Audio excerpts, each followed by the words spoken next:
De lunes a viernes, Christian Barken nos invita a cultivar nuestro propio jardín para impedir que el desierto avance.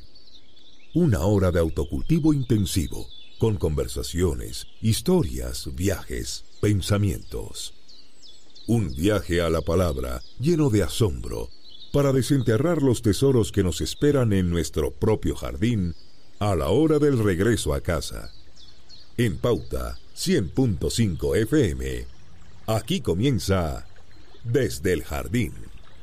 Una presentación de En sus 100 años, Fundación Irarrázaval y Vida Cámara, compañía de seguros colectivos de salud y vida. Cotiza en vidacámara.cl. Lo esencial de toda exploración será volver al propio jardín y ver las cosas por primera vez, decía el poeta T.S. Eliot. Estoy aquí en mi jardín, pero en el sector de mi biblioteca. Escucho el sonido de los pájaros, de los zorzales, el sonido del chucao. Y en esta tarde de diciembre, revisando en mi biblioteca, encontré un antiguo ejemplar de un libro muy querido por mí, de un poeta muy querido, un poeta chileno, Premio Nacional de Literatura, que falleció hace un año atrás, me parece. El poeta Efraín Barquero. Efraín Barquero hizo un viaje a China que lo marcó profundamente. Lo marcó tan profundamente que escribió este hermosísimo libro, El viento de los reinos, editado por Editorial Nacimiento en el año 1967. De alguna manera, Efraín Barquero sufrió la misma conmoción que han sufrido tantos poetas en su visita a China. En Francia pensemos en Paul Claudel, en Víctor Segalen, en Saint-John Perse, en André Malraux. Bueno, son tantos. Y para qué decir también poetas chilenos nuestros como Pablo Neruda, que también tienen un contacto con la cultura y la poesía china, tan rica. Y quiero partir leyendo un fragmento de un poema de Efraín Barquero sobre lo que significó para él entrar en este territorio, en este espacio, por decirlo así, ontológico que es la cultura china, la historia china, el alma profunda de China. Se llama Patria de la Madre y de la Muerte. Honrabais el fuego y la semilla, las puertas por donde entraba la luna. Vivíais con la humedad del cielo, con el secreto de vuestra boca antigua, silenciosos como el espíritu del arroz. Obedecíais solo al amor del cereal, a la pasta blanca y cruda del maíz, de donde nacieron vuestros dioses carnales. Hijos del misterio puro de los granos, de una madre sin rodillas, de la corteza tierna del bambú, de la flor, de las frutas nacidas del corazón muerto del faisán. Habéis nacido de vosotros como los peces del viento auroral de las llanuras, del rocío tembloroso del ciruelo. Habéis nacido de vuestros muertos como la nieve, como el amor de las estaciones lunares. Son algunos de los poemas El viento de los reinos de Efraín Barquero. Y para hablar y conversar de esta maravillosa, inagotable tradición milenaria de la gran literatura china, que no solamente tiene evidentemente la poesía antigua, de las que conocemos tal vez algunos versos de Li Bo, Li Pai, de Tu Fu y tantos otros, sino también de una literatura china que sigue viva y que sigue dando frutos extraordinarios y que tal vez no hemos conocido muy bien. Pero hay alguien que ha dedicado muchos años, con mucho entusiasmo, con mucha pasión, con mucho rigor y mucha dedicación, se ha dedicado a difundir esa milenaria y contemporánea riqueza de la poesía y la literatura china en Sudamérica. Me refiero a Sun Xintang, profesor de la Universidad de Lengua y Cultura de Beijing, profesor de la Universidad de Chile, también fue profesor de la Universidad del Congreso en Argentina. Él ha sido subdirector o es subdirector del Centro Regional de Estudios Confucio para América Latina, también del Instituto Confucio para la UNAM en México. Ha trabajado en el material de enseñanza para el español para estudiantes chinos, traductor del chino al español, editor de poesía china contemporánea. Es un currículum muy largo, muy lleno de distintas dimensiones, y estoy muy contento de que hoy día en mi jardín me visite un representante de esa cultura china viva y que ha nutrido tan potentemente incluso nuestra poesía chilena. Estimado Sun, un gusto de tenerte aquí en mi jardín. Muy estimado Cristian, hola a todos. Para mí también un gran gusto de estar aquí en este jardín, que también este jardín que se escucha en todo el mundo. Muchas gracias por la invitación. Sun, lo primero que quiero preguntarte es conocer un poco más de tu historia. Entiendo que naciste en Guitao, ¿se llama? Guitao. Guantao. Guantao. Sí. Que me cuentes un poco de dónde tú vienes y cómo llegas a la literatura, cómo llegas a la poesía, o cómo la poesía llega a ti, en primer lugar. Bien, gracias. Bueno, el tema, bueno, la literatura, como acabas de decir, la literatura siempre ha sido mi pasión. Entonces, bueno, cuando tú, bueno, al comienzo de este programa, tú leíste el poema de Efraín Barquero, el viento de los reinos. Entonces también ya otra vez me emocionó, porque bueno, yo no he leído mucho a Efraín Barquero, pero eh, he estado de cerca de Efraín Barquero porque justamente yo recién coordiné la traducción y publicación de la versión china de El viento de los reinos en mi país, en Beijing. La traducción ya está hecha por un gran traductor, profesor de la Universidad de Beijing, traductor de Martín Fierro, de Octavio Paz, que tradujo a Efraín Barquero este libro y se va a publicar. Está ya en la editorial, en la diagramación. Va a salir, yo creo que en enero o más tardar en febrero. Pero eso es una gran noticia, Sur, la que me estás dando, una tremenda noticia.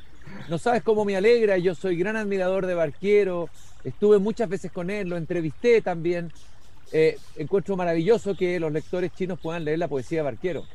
Sí, por supuesto, yo también muy, muy contento de poder coordinar la traducción y publicación de este gran libro, además un libro sobre mi país, sobre su, bueno, todo, bueno, la cultura, la historia, la sociedad, la gente que le inspiraron cuando estaba en mi país.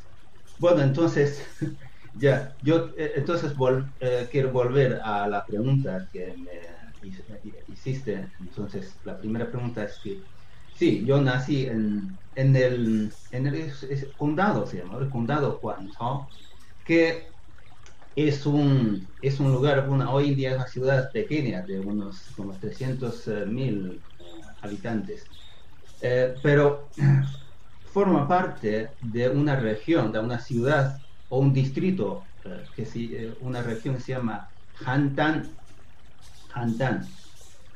Fíjense, bueno, yo también espero que tú y también el público que nos sigue, que fíjense, este lugar donde nací es un lugar de muchísima historia. Hantan y mi condado, Guangzhou, son nombres geográficos o nombres geográficos que presentes que existen desde hace 2500 años. Imagínate. Anterior a la época de Confucio. Es una tierra, por Hantan, en la época de Confucio ya existía este lugar, además un reino que se llama Reino Zhao. Hantan fue la capital de este reino, y Confucio también una vez vino a visitar, vino a este reino y intentar convencer a los reyes, a los gobernantes de ese reino, bueno, lamentablemente sin éxito, Pero más tarde los discípulos de Confucio, sí, estuvieron más tiempo en mi tierra, incluso en el pueblito donde nací, hubo una lápida y un templo pequeño, decía, donde enseñaba el discípulo Ziyou de Confucio, uno de los discípulos más destacados del Wow. gran maestro Confucio. Y bueno, hoy en día esta ciudad es tanto como antigua como moderna. Bueno, tiene como 2 millones de habitantes. En el centro de la ciudad se conserva una parte del casco antiguo con bueno, muchas historias, como historias de más de 2000 años de historia, y también la parte moderna de la ciudad con grandes rascacielos, con industrias así modernas, así. Bien, un lugar así. Pero fíjense, es que Hantan es la ciudad china, única ciudad china que no ha cambiado de nombre a lo largo de 2500 años. Por ejemplo, las otras ciudades más antiguas como Pekín, Nankín y también Xi'an. Xi'an es el lugar donde están los guerreros de terracota. A lo largo de la historia han cambiado varias veces de nombre, pero mi ciudad no se ha mantenido este mismo nombre a lo largo de más de 2500 años.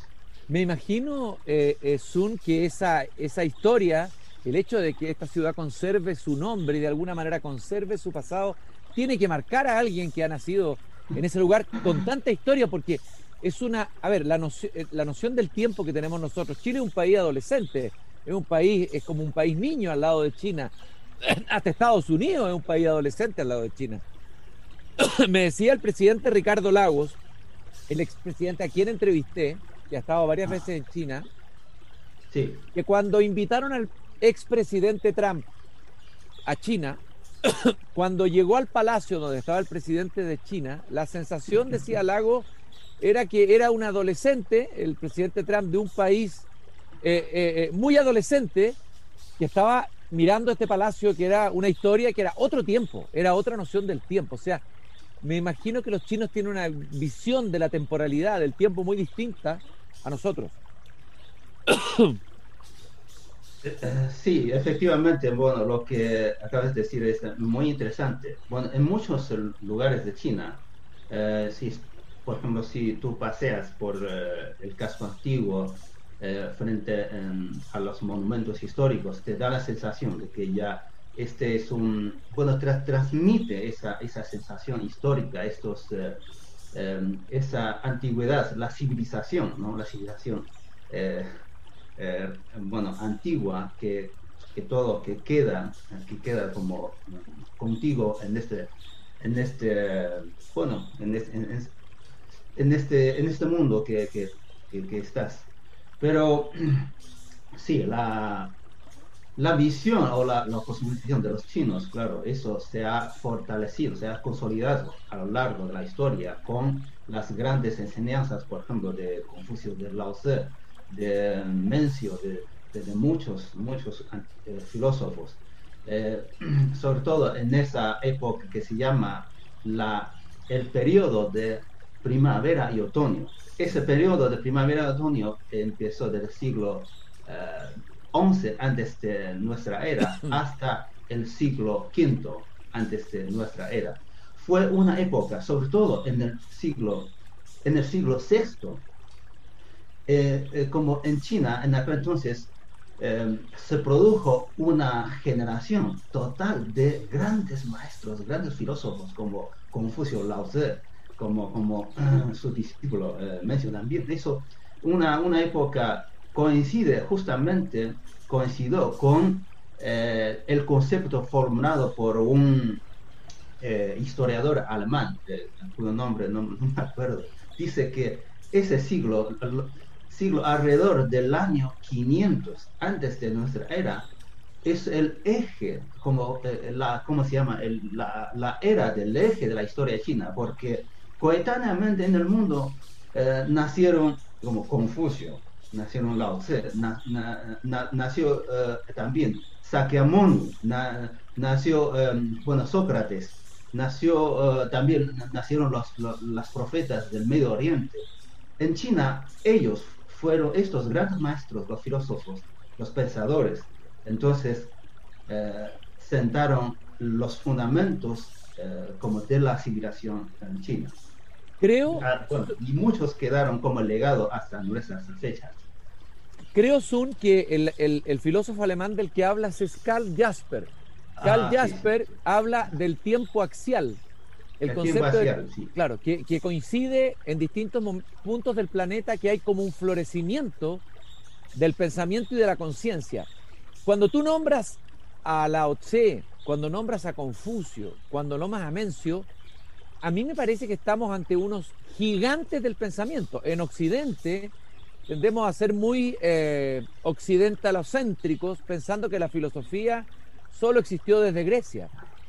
Y que, pero resulta que en China, si bien no tiene la filosofía, la historia y la filosofía como la tiene Alemania, sí tiene un pensar de una profundidad y de una vastedad increíble. Bueno, Lao Tse es impresionante, es una maravilla.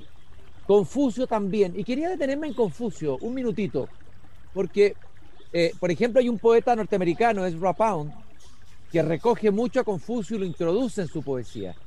Me gustaría saber cuán importante es Confucio en la cultura, en la civilización china, y cómo puede seguir vigente o no hoy en la cultura china, Confucio.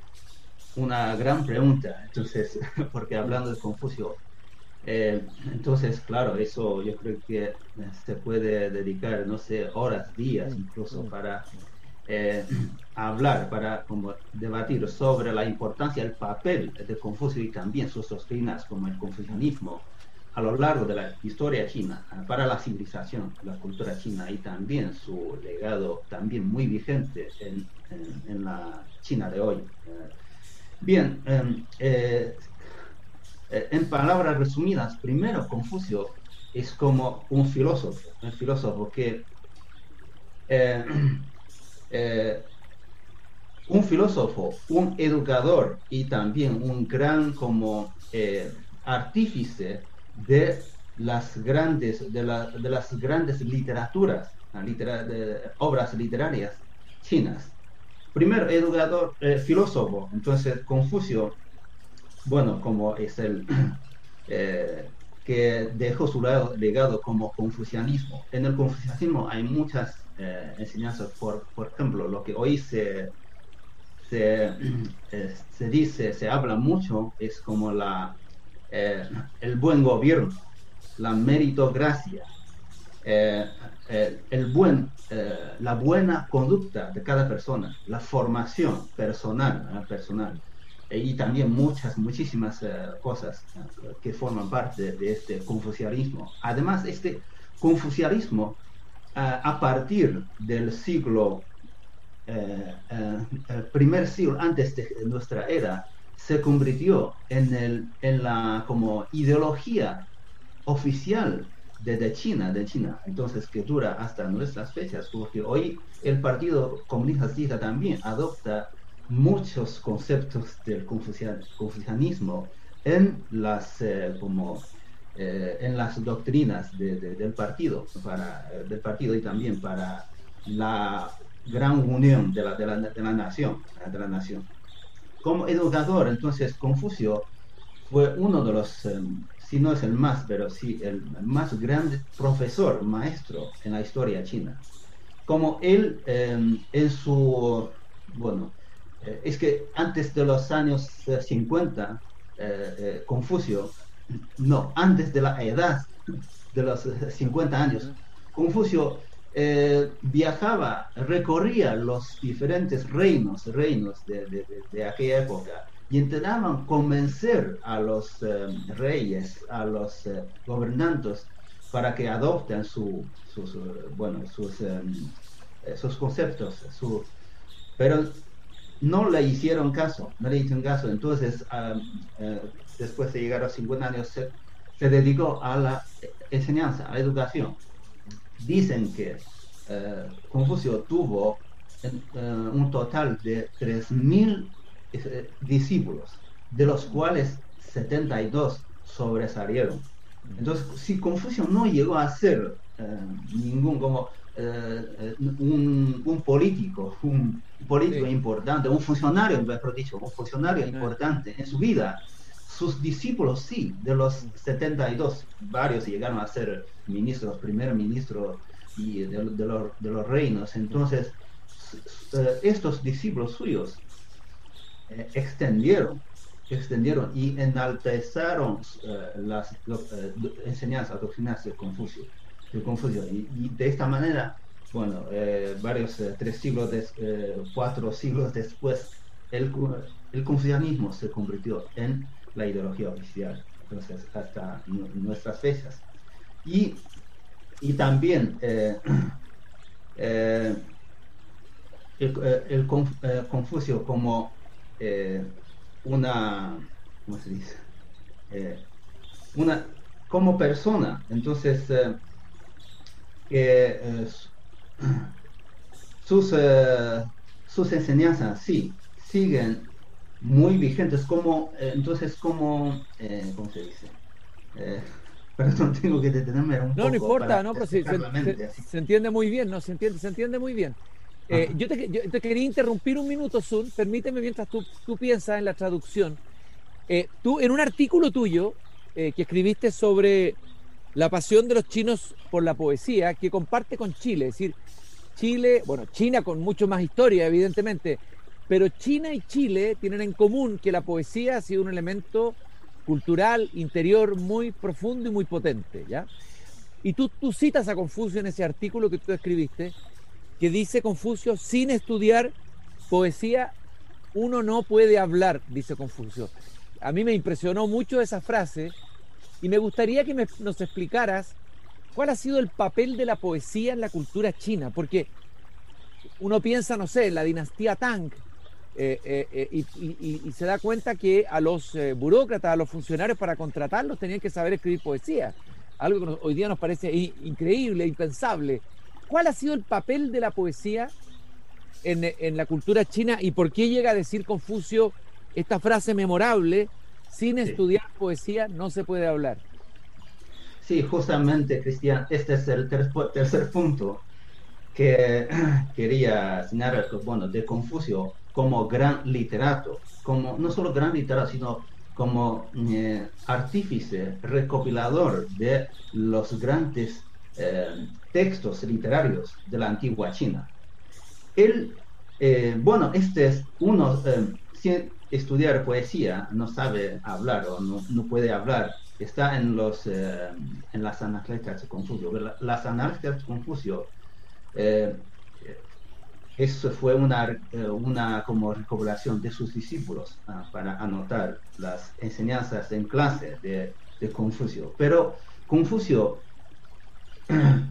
cuando vivió Confucio en su propia vida, él, por ejemplo, pudo recopilar en un libro la poesía de su época y también de las épocas anteriores, eras anteriores de esa gran dinastía Zhou, toda la poesía. Entonces, el resultado fue el libro o el clásico de la poesía, Shi Jing, el clásico de la poesía. Confucio reunió en este libro 305 poemas. Hoy en día ya, bien, es un texto, no es a lo largo de la historia, una obra literaria imprescindible para estudio, para la formación de una persona. Pero Confucio también hizo recopilación de otros libros, como eh, el libro de la historia.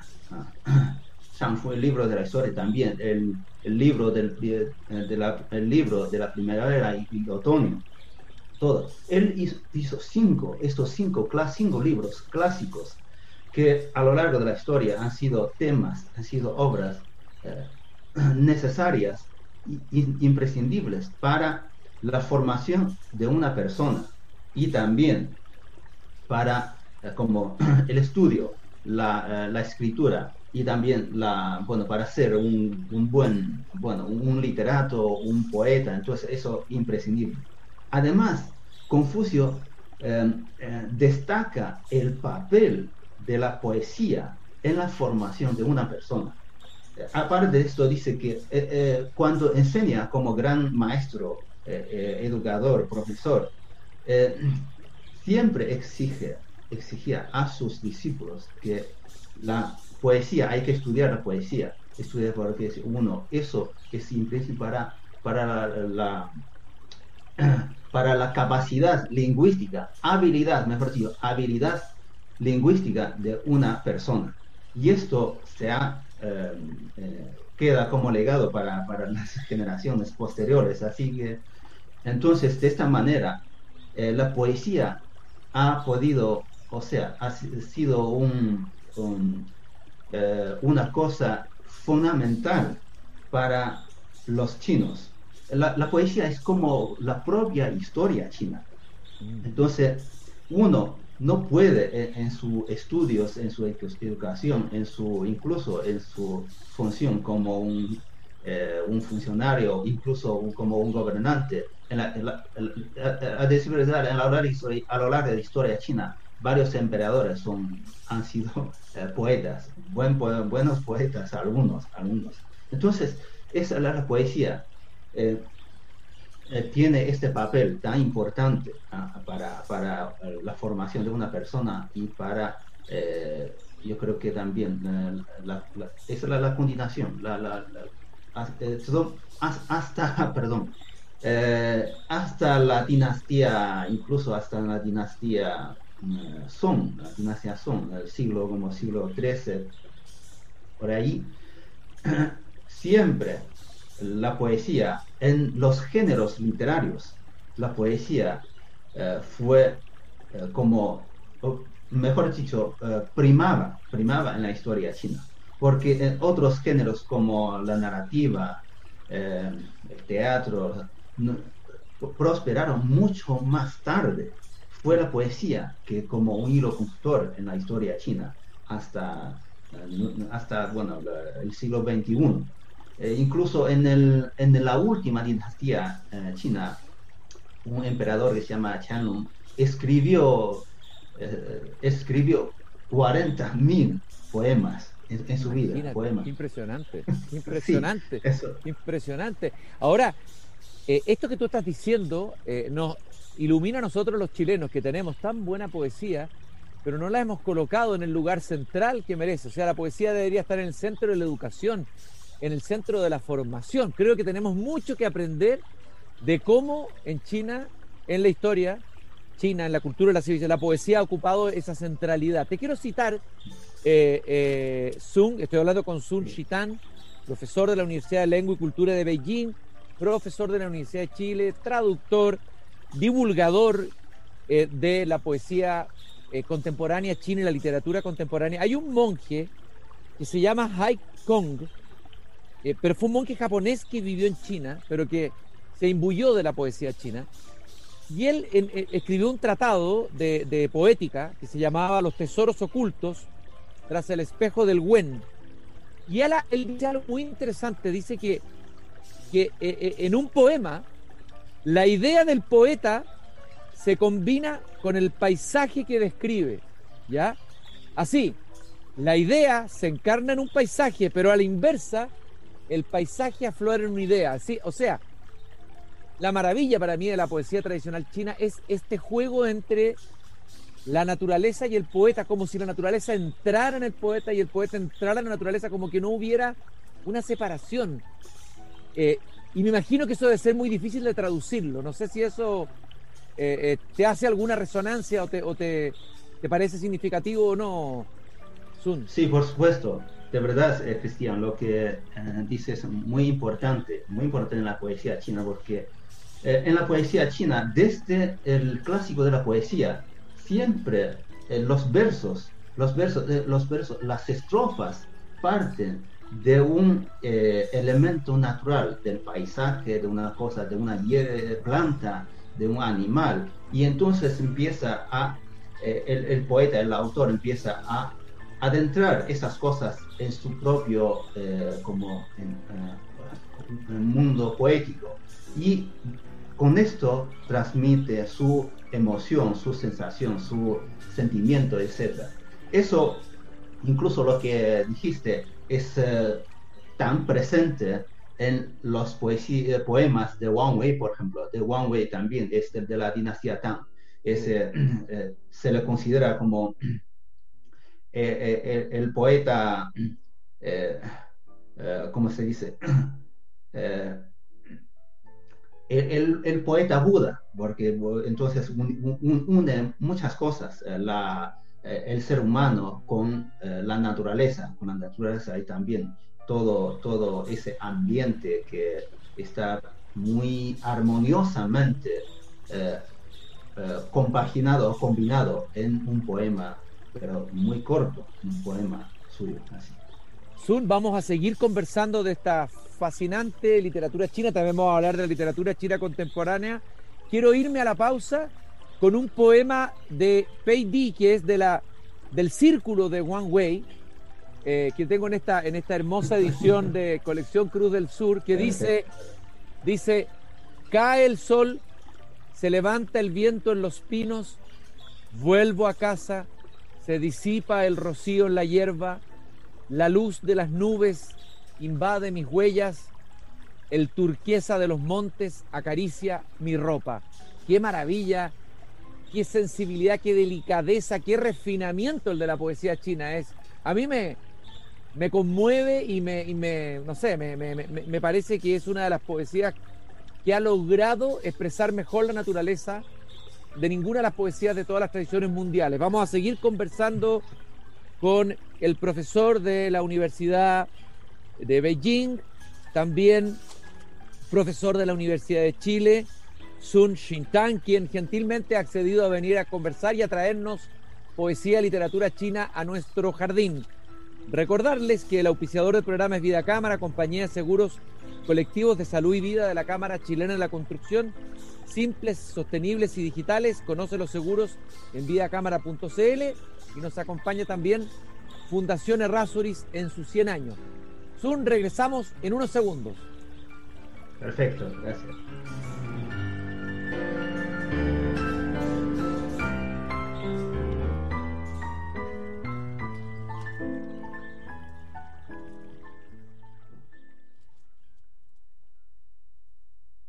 Porque una cirugía a tiempo puede hacer la diferencia, te presentamos Cirugía en el Día en Red Salud. Técnicas quirúrgicas y procesos clínicos de vanguardia para que puedas recibir el alta el mismo día de tu operación. Con una cirugía en el día, retomas tu rutina de forma rápida, hay menor riesgo de infección, reduces el estrés de hospitalización y obtienes una completa cobertura hospitalaria al alcance de tu bolsillo. Consulta a tu médico en todas nuestras clínicas Red Salud. Cotiza en redsalud.cl.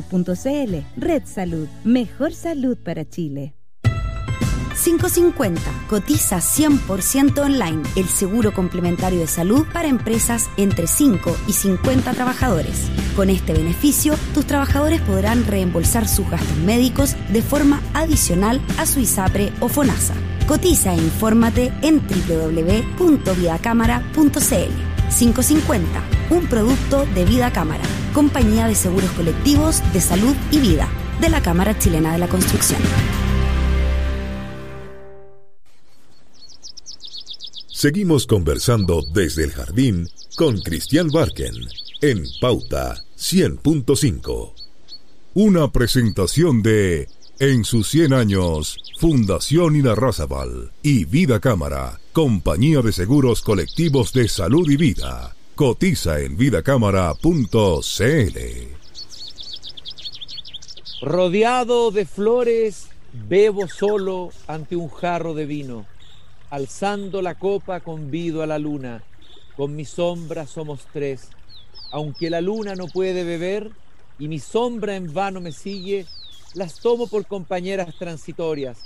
Divirtámonos antes de que pase la primavera. Canto mientras la luna pasea, bailo mientras mi sombra vacila. Antes de mi embriaguez nos solazamos juntos. Cuando estoy ebrio, se deshace nuestra compañía. Oh luna, oh sombra, seréis mis inmortales amigas. Ya nos reuniremos algún día en el cristalino mundo de las estrellas. El poema bebiendo solo bajo la luna del gran Li Po. Qué intimidad que tiene él con la naturaleza, casi como si la luna fuera su hermana, si las estrellas fueran sus amigas, un poco como el espíritu de San Francisco, es lo que más cerca se me podría aproximar en Occidente. Te voy a pedir, porque es uno de mis poetas favoritos, que me hables 5 minutos, no sé qué te parece a ti, Li Po, y que me hables cuál es tu relación con la poesía de él y qué importancia tiene la poesía china. Jesús. Si me haces ese regalo, te lo agradecería mucho. Gracias, Cristian. Sí, con gusto, pero bueno, Li Bo, como sabes y como saben todos, entonces Li Bo es el poeta chino más grande o más ilustre, más notable a lo largo de la historia china, porque eso, sin duda alguna, ningún poeta chino clásico o moderno entonces puede superar a Li Po en la creación poética, porque tanto en la imaginación, en su elocuencia, en su, bueno, el estilo lingüístico y todo, es que, bueno, para los chinos, entonces, Li Po es desde el colegio, ¿no? Incluso desde el jardín infantil, entonces ya se empieza a enseñar los poemas de Li Po, a recitar, mejor dicho, porque por ejemplo, yo cuando tenía 6, 7 años, entonces mis padres, mis abuelos me enseñaban, pero bueno, no sabía qué quiere decir, pero igualmente se enseña así a los niños. Bueno, por ejemplo, mi hija tiene ahora 4 años y medio. En casa también le enseñaba con mi esposa poemas de Li Po y ella recita como acabas de recitar eso. Entonces, eso en China, bueno, Li Po, la poesía de Li Po se recita desde niño, desde infancia, se estudia en el colegio y luego en la universidad. Entonces, es un poeta, entonces es un poeta como que ilumina, abrió una nueva luz para la literatura china y también para la historia china. Entonces, todos, hoy en día también todos los poetas chinos, cualquier que sea, no puede pasar por alto este gran poeta chino. Bien, entonces como el Li Po vivió en la gran dinastía Tang, una de las más prósperas en la historia china, justamente yo creo que la poesía de Li Po, la grandeza de su creación poética coincidió con esa época tan próspera culturalmente y económicamente, muy desarrollada, próspera. Entonces, lo interesante es que, bueno, yo voy a contar una anécdota de esa historia de Li Po. Es que lo interesante es porque Li Po, que tenía en su época, tenía tanta fama de poesía y interesó al emperador. El emperador le convocó para la corte para que se quede ahí como un literato. Entonces ya, bueno, en un comienzo disfrutaba mucho de esta vida con el emperador y después del trabajo de día. Entonces dice en su poesía, dice incluso que entonces al atardecer frecuentaba a un bar, a un bar para tomar una copa, como el vino es su gran afición. Así que y lo curioso es que frecuentaba a un bar para tomar copas mientras veía bailar a las bailarinas persas. O sea, en su época, una época tan próspera, importante, tan inclusiva, porque en la capital, Xi'an, de la gran dinastía Tang, no solo vivía los chinos, sino también los comerciantes, los migrantes de muchos países de Asia incluso de Europa, así que la capital de la dinastía Tang fue una gran metropolitana mundial, internacional, y así es, disfrutaba mucho, pero bueno, pocos años, poco tiempo, Li Po se aburrió de esta vida en la corte con el emperador, porque al emperador solo le interesaba tenerlo como una decoración, o sea, no le colocó en ningún puesto importante político como funcionario. Entonces, bueno, dejó la corte y empezó de nuevo a recorrer China, porque Li Po también era un gran viajero. Estaba pensando que hay varios poetas chinos que sufrieron esta misma, este deseo de arrancar de la corte, estaban en la corte y de nuevo volver a la naturaleza. Hay algunos que vuelven a unas ermitas de maestros taoístas. Hay varias historias siempre ha sido difícil la relación entre los poetas y el poder en todos los países del mundo.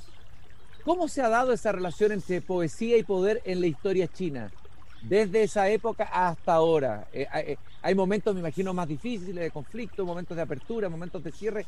¿Cómo la sintetizarías tú, Sun? Bueno, cabe decir que sí, en la historia china, varios poetas, claro, es totalmente correcto es que el poder y la poesía tenían muy estrechos vínculos. Lo mismo ocurrió en la historia china, es que muchos grandes poetas chinos a lo largo de la historia fueron también políticos importantes, como Su Dongbo, Su Shi, entonces Han Yu, y entonces sí, pero claro, también como hay otros como Li Po, pronto dejaron ese poder para ser más libre en su creación, más libre con la naturaleza. Pero una cosa en la historia china, la historia antigua de China, es que un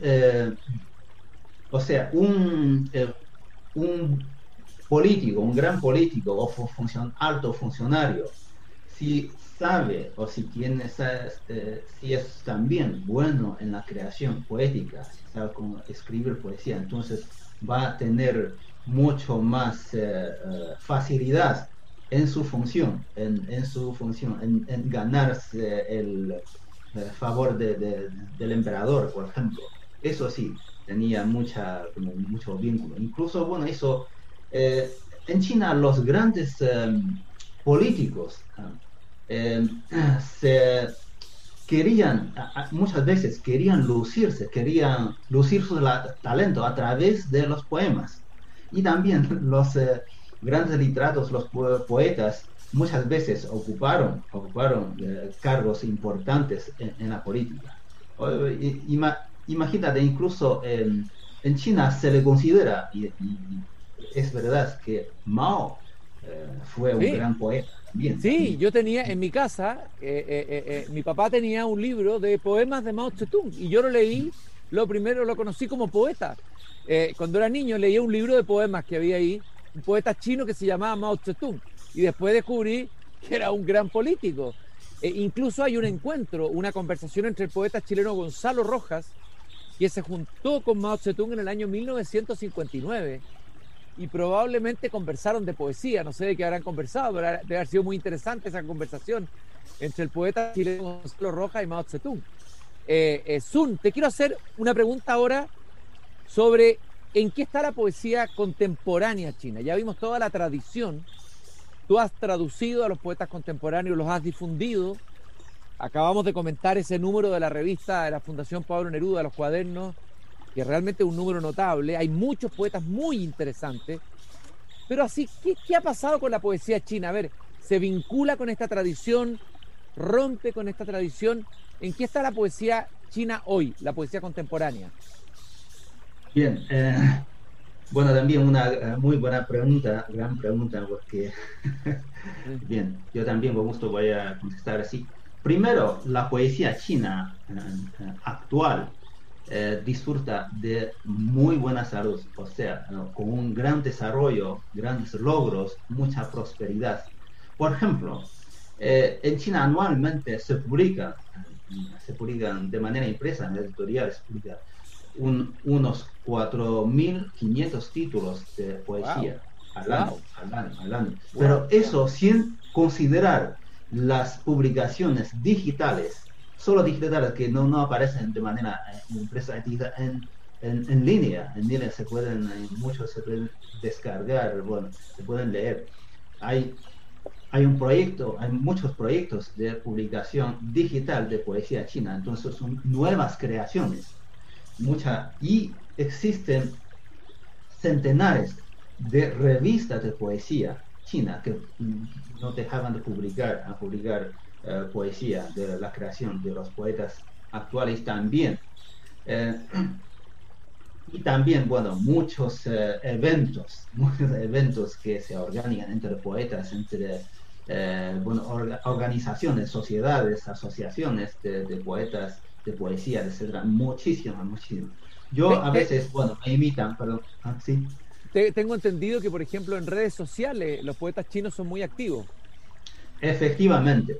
En las redes sociales, por ejemplo, en la WeChat, que es la red social más importante en China, hay muchos. Yo todos los días sigo varias como revistas de poesía de WeChat para leer como la creación, las últimas las creaciones de los poetas. Tengo varios amigos que son editores de estas revistas electrónicas, digitales. Y además es que hay mucha, ¿cómo se dice?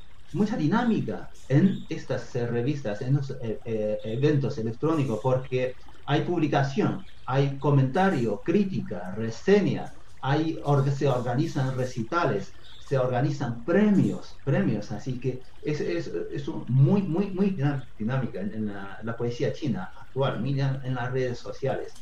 Esa se llama ciberpoesía, porque el espacio tradicional como revista, entonces revista impresa, eso ya no son suficientes, digamos, para abarcar toda la producción poética china. Hay muchos poetas que tú tradujiste que están en esta antología, algunos tremendamente interesantes.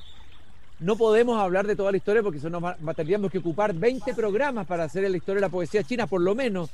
Pero hay que recordar que, hay distintos momentos. Me imagino que tiene que haber sido muy complejo el periodo de la Revolución Cultural. Hay poetas que entraron en la clandestinidad, otros que estuvieron presos. Después viene un cambio. Nosotros somos bien ignorantes de la cultura china. Se habla de los poetas del regreso, que vienen después de ese periodo. Pero hay un poeta que me interesó mucho, contemporáneo, del año 1978. El nombre es Bai Do. En otras partes dicen que es Bei Dao, que es como el inicio o el padre de la poesía china contemporánea. Me gustaría que me hablaras de ese poeta. Perfecto. Entonces, yo quería también, antes de hablar de Bei Dao, quería también decirte que sí, efectivamente, la poesía china de hoy está completamente vinculada con las tradiciones poéticas chinas. O sea, la poesía china de hoy no ha perdido esta tradición. Hay tantas escuelas de poesía o disciplinas, corrientes, mejor dicho, voces corrientes. Muchas han sido como, ¿cómo se dice? Son continuaciones, son mejores continuaciones de las grandes tradiciones de la poesía clásica china, como de Li Po, de Wang Wei, de Tu Fu. Pero bueno, hablando de Bei Dao, sobre todo en sus creaciones del siglo XXI, de creación poética del siglo XXI, como tiene más, se puede notar más vínculo, más asociación de esta creación de su poesía con la tradición, con las tradiciones antiguas chinas. pero Peitao, claro, Peitao varias veces nominado para el Premio Nobel de Literatura. Entonces, él tiene, bueno, la verdad es que uno de los poetas chinos actuales que tampoco, que uno si quiere leer, estudiar la poesía china actual, a Peitao uno no puede pasar por alto, no puede diseñar. Entonces, porque Peitao fue justamente la primera generación, el artífice, mejor dicho, de la primera generación de poetas después de la Gran Revolución Cultural. La Gran Revolución Cultural, que duró 10 años, desde 1966 a 76, en realidad fue una destrucción cultural, porque por pocos hundió a China en una guerra civil, en un caos. Entonces, después de la Gran Revolución Cultural, Peitao fundó la revista de poesía que se llama Jintian, que quiere decir hoy. Esta revista aún funciona, tiene su sede en Hong Kong. Entonces, fundó esta revista de poesía con varios poetas. Entonces, los primeros poetas importantes después de la Gran Revolución Cultural, casi todos tuvieron su creación alrededor de esta revista. O sea, esta revista contribuyó a que la poesía china tuviera su verdadero valor, calidad, bueno, y también la creación después de esa ruptura de la Gran Revolución Cultural. Entonces, bueno, alrededor de esta revista también se formó como una corriente de poesía que se llama poesía oscura o poesía nebulosa, según diferentes formas de traducción. Entonces, estos poetas son llamaron atención de inmediato a toda la población china, porque en su creación poesía se ven tan nuevos aires en el estilo, en el lenguaje, en todo, sobre todo en los temas de la poesía. Entonces, los poetas en aquel entonces actuaron como verdaderas antenas de la nación, porque China justamente en aquella época entró en una era de apertura y reforma. Toda la gente, después de tanta oscuridad, tanta humillación, tanta destrucción, entonces todo el mundo esperaba una China ¿cómo se dice? Renovada. Así claro. Que la poesía de nuevo tuvo un papel, jugó este papel de conducir a la población a ver la luz como la luz después de un largo túnel. Sun, y hoy día, ¿cómo es la relación de la poesía con el poder? ¿Es conflictiva? ¿Hay más libertad? ¿Es abierta? ¿El poeta chino puede hablar y puede ser crítico con el poder? ¿No? ¿Cómo se da eso en China hoy? Se habla de que hay escritores disidentes, escritores que son críticos, que no pueden hablar. ¿Cuál es tu mirada de lo que está pasando en China en la literatura? Bueno, por supuesto que hoy en día los poetas, los literatos chinos disfrutan de muchísima más libertad que hace 40 años, por ejemplo, en la creación de la revista Jintian, los finales de los años 70.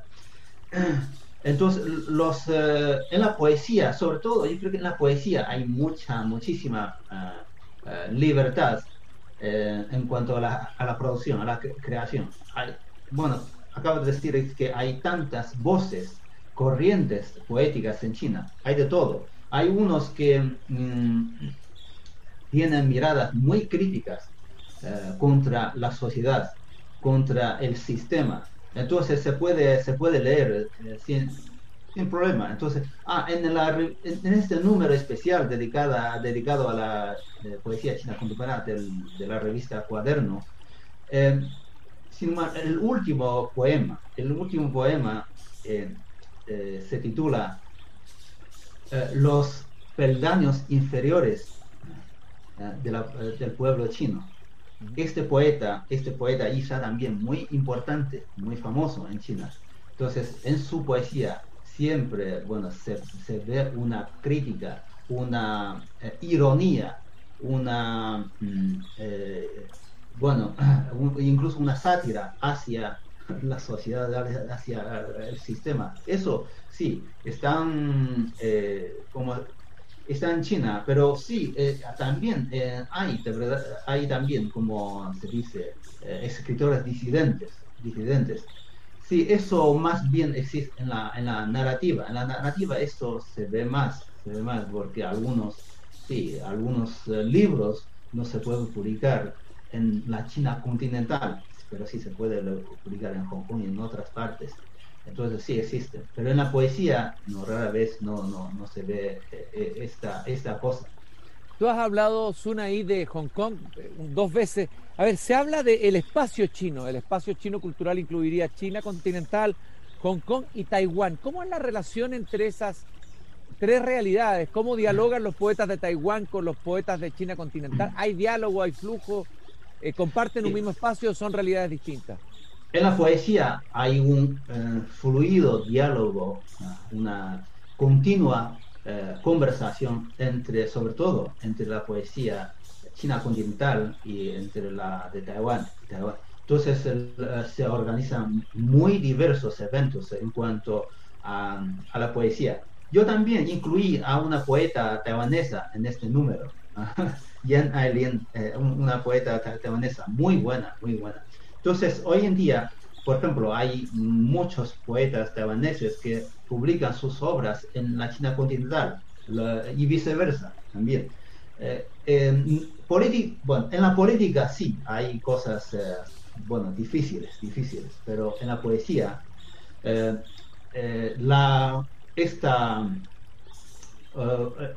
¿cómo se dice? Este vínculo es mucho más como continuo, constante. Pero bueno, yo quería también señalar, decir que en la creación poética, yo creo que en Taiwán, los poetas taiwaneses, en el siglo XX, en el siglo pasado, pudieron mantener mejor las tradiciones poéticas chinas, la continuidad en la creación poética en el siglo XX. Porque acá decimos que en la China continental, en los años 60, se produjo una ruptura de la creación poética en la China continental. Esto no se produjo en Taiwán. Entonces en Taiwán hubo una creación más continua, mejor, como conservadas las tradiciones poéticas de China. Me llamó mucho la atención en la antología Sun. Estoy conversando con Sun Shitan, profesor de literatura, de lengua y cultura de la Universidad de Beijing y profesor de la Universidad de Chile, traductor, divulgador cultural de esta riquísima cultura poética y literaria. Me llamó la atención la cantidad de voces femeninas, de poetas mujeres muy buenas. Una que me gustó mucho fue Liu Chang, parece que es poeta y pintora, ¿ya? Y quiero leer un poema, me imagino que es traducido por ti, Espina de pescado, que me parece que resume todo lo que es la poesía en la vida del ser humano. Es un magnífico poema. Lo voy a leer y tú me vas a hablar un poco después de esta poema. Ella dice: soy la luna que vertiste de una copa en el banquete. Soy espina de pescado y me encuentras en tu carne. Soy el carácter chino tantas veces esperado, pero que nunca se escribió. Soy la palabra atorada en la garganta de tu destino. Soy el abismo, la poesía. Me presento cuando estás desesperado. Práctica religiosa del amor, borracha, sobria, nunca me detengo. Es muy lindo este final. Borracha, sobria, me acordé de Lipó, ¿no? Nunca se detiene la poesía. y siempre está ahí acompañando al hombre y a la mujer cuando están desesperados. Es magnífico poema, un verdadero manifiesto de lo que es la poesía, muy bien traducido. Te felicito Gracias. por la traducción. Háblame de esta poeta Liu Chang. Sí, como dijiste, Liu Chang es poeta y pintora que vive en la ciudad de Nanjing. La ciudad de Nanjing es una de las también más antiguas de China. Esta ciudad, esta ciudad bautizada como la capital cultural de China varias veces. Tiene largas tradiciones en la creación literaria. Bueno, esta poeta la conocí en 2013 y luego la invité a participar en el Festival Internacional de Poesía de la Ciudad de México, cuando en aquel entonces estaba yo en la UNAM de México. Entonces participó en el festival, entonces su poesía también llamó mucho atención al público. Y de esta manera, también yo personalmente empecé a traducir sus poemas, para el festival y luego algunos más. Entonces es como una de las poetas, es una poeta mujer, pero forman parte de tantas poetas mujeres de China. Hay muchas voces femeninas muy de gran calidad, como Liu Chang. Entonces me gusta, porque él sigue, es difícil clasificar dentro de las corrientes de la poesía china actual, pero sí, mezcla la tradición china y también la creación de la denominada tercera generación de los poetas de China después de la poesía nebulosa. Entonces, su poesía, es verdad, a través de mi traducción, ha causado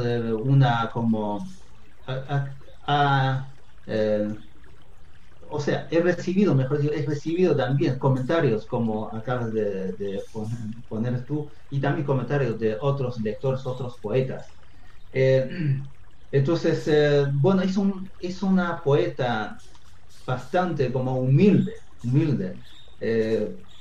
reservada, no ha salido mucho, entonces no ha publicado muchos libros de poesía, solo ha publicado 2 libros de poesía, pero sí, como forma parte de esa gran prosperidad de la poesía china que vivimos hoy en día.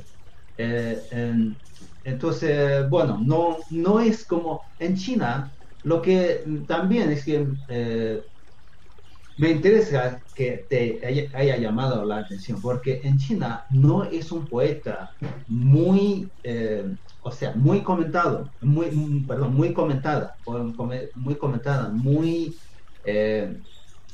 ¿cómo se dice?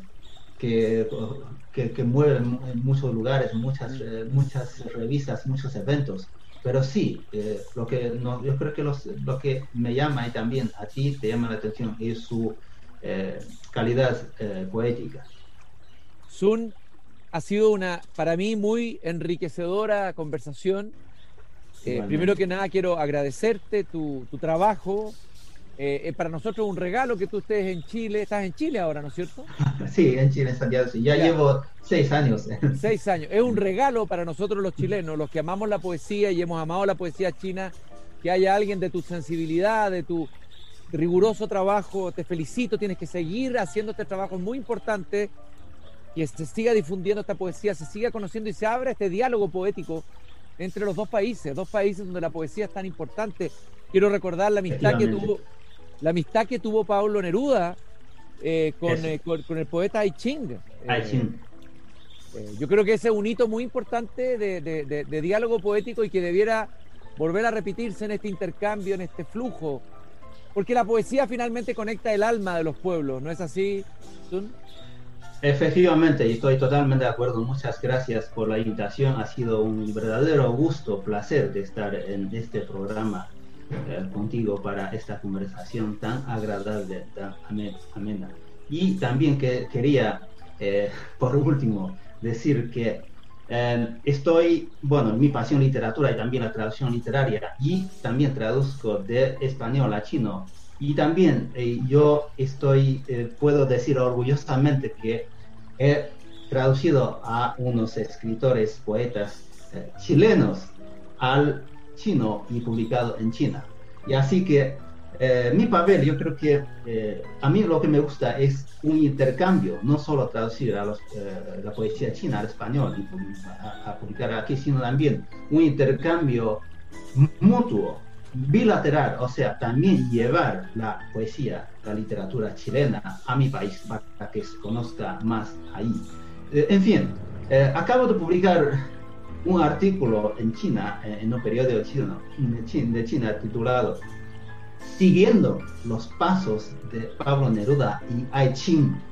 Así que voy a seguir en esto, trabajando en este linda misión.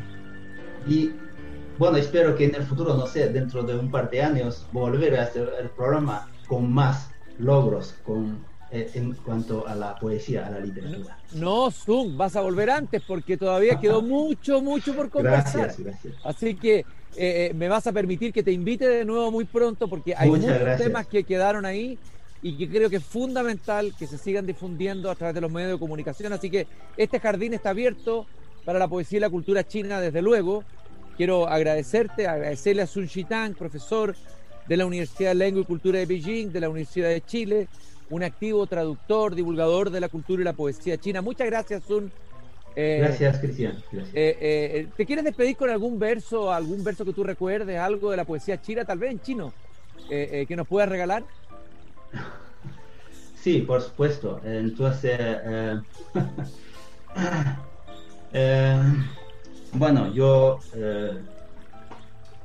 quería en este caso, voy a también recitar, como tú recitaste un poema de Vicuo, yo también voy a recitar un poema de Vicuo también, así. Fantástico, vamos, con eso cerramos.